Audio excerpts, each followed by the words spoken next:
2 दिवसापूर्वी मी इथे शासकीय रुग्णालयामध्ये 106 नंबर वार्डला आले होते. एका दिव्यांगाला अडचण येत होती, त्याची अडचण दूर व्हावी म्हणून. तर बाहेर जेव्हा मी निघाली तेव्हा एक महिला मला ऑटोमधून बाहेर निघताना म्हणजे तिच्या नवऱ्यासाठी ती अनेक लोकांना इथे हाक मारत होती, जसे वॉर्ड बॉय आहेत, शिपाई आहेत, पण मदतीला कोणी आले नाही. तर महिलेने जी स्वतःजवळ बॅग होती ती पोटाला बांधली. 2 लहान मुली होत्या, एक 3.5 वर्षाची आणि साधारणतः एक 2.5 वर्षाची. त्या दोघींना बाजूला घेतला हातात आणि नवऱ्याला पाठीवर घेतलं आणि सरळ ती उपचाराकरिता प्रत्येक ठिकठिकाणी फिरत होती इथे रुग्णालयामध्ये, की कोणीतरी उपचार कुठे होईल हे सांगेल म्हणून. पण तिला मदतीला कोणी समोर आलेलं नाही आहे इथे.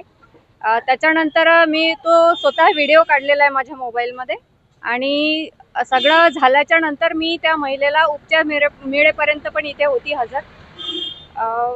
ह्या सगळ्या गोष्टीतून मला एकच दिसते की जे लोक इथे कामाला आहेत, ज्या कंपनीने ज्यांना कॉन्ट्रॅक्ट दिलेला आहे, इथे व्यसन करतात, काम करतात, नाही करतात, त्याची दखल यांनी घ्यावी. आणि जे आमदार, खासदार, स्थानिक इथे पदाधिकारी आहेत त्यांनी या गोष्टीची दखल घेतली पाहिजे.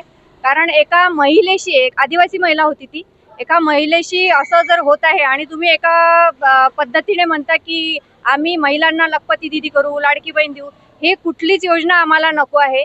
फक्त महिलेला सुरक्षा पाहिजे आणि वेळेवर इथे शासकीय रुग्णालय दिलेलं आहे तर उपचार पाहिजे, उपचाराच्या पुढे झाला पाहिजे. आणि संबंधित डीन आहेत, मी स्वतः त्यांना 4 कॉल केलेले आहेत, मेसेज केलेले आहेत, एकाही मेसेजचा रिप्लाय नाही किंवा कॉलचं उत्तर त्यांनी दिलेलं नाही आहे. तर आमचं सगळ्यांचं एकच मागणी आहे आता की इथं जे डीन आहेत त्यांची इथनं हकालपट्टी करण्यात यावी तुम्ही, आणि जेही ते कर्मचारी तेव्हा ड्युटीवर हजर होते यांनाही तुम्ही निलंबित करावं, अशी आम्ही मागणी करतोय. आता तुम्ही तो व्हिडिओ टाकला तो AI ने क्रिएट केलेला आहे असा आरोप आहे. बिलकुल, हा माझ्या मोबाईलनी शूट केलेला स्वतः मी व्हिडिओ आहे. मी तो मोबाईल द्यायला सुद्धा तयार आहे आणि मी मेसेज आणि कॉल केलेले आहेत ते सुद्धा माझ्याकडे हिस्ट्री आहे. तुमच्याकडे कारवाई झालेली आहे का या संदर्भात? नाही, अजिबात नाही.